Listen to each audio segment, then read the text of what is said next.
আলিপুরদুয়ার জেলার 29 জন ছাত্রছাত্রী রাজ্য ক্রীড়া প্রতিযোগিতায় অংশগ্রহণ করতে বহরমপুর যাচ্ছে। রাজ্য পর্যায়ে ক্রীড়া বহরমপুর হবে আগামী 16 এবং 17 ফেব্রুয়ারি। এই সকল ছাত্রছাত্রীদের 5 দিনের প্রশিক্ষণ চলছে ফালাকাটার ভুটানির ঘাট উচ্চ বিদ্যালয়ে। শনিবার এই সকল ছাত্রছাত্রীদের স্বাস্থ্য পরীক্ষার আয়োজন করা হলো।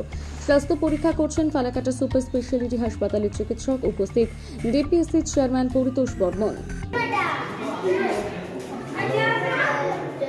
কিভাবে খুলবে ওখানে কিছু মাগুলি ছিল আমরা তো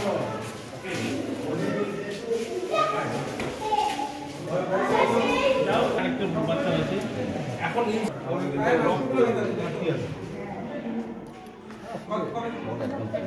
না আয়রন ট্যাবলেট স্কুল থেকে দেওয়া হয়, এখন হয়তো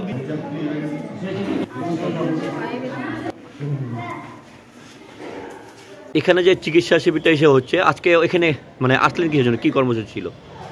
আপনারা জানেন যে আমাদের জেলার যে অষ্টম ক্রীড়া প্রতিযোগিতা ছিল প্রাথমিক বিদ্যালয় সমূহের, সেখানে যারা প্রথম হয়েছে তারা রাজ্যে ক্রীড়া প্রতিযোগিতা যাচ্ছে আগামী 14 তারিখে।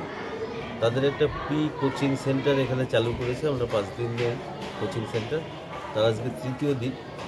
তো সেখানে আমরা এসছি, শিশুরা কীরকম আছে প্রতিনিয়তই আমরা খোঁজখবর রাখছি। আজকে এসে শিশুদের একটু হেলথ চেক আপ, এখানকার পঞ্চায়েত সমিতির সভাপতি আছেন এবং বিএমএস সাহেব এসছেন, তাদের একটা হেলথ ক্যাম্প আছে। তো তাদের বলে আমরা আমাদের যে 29টি ছেলেমেয়ে এখানে কোচিং সেন্টারে আছে তাদের হেলথ চেক আপটা করিয়ে নেওয়া হচ্ছে।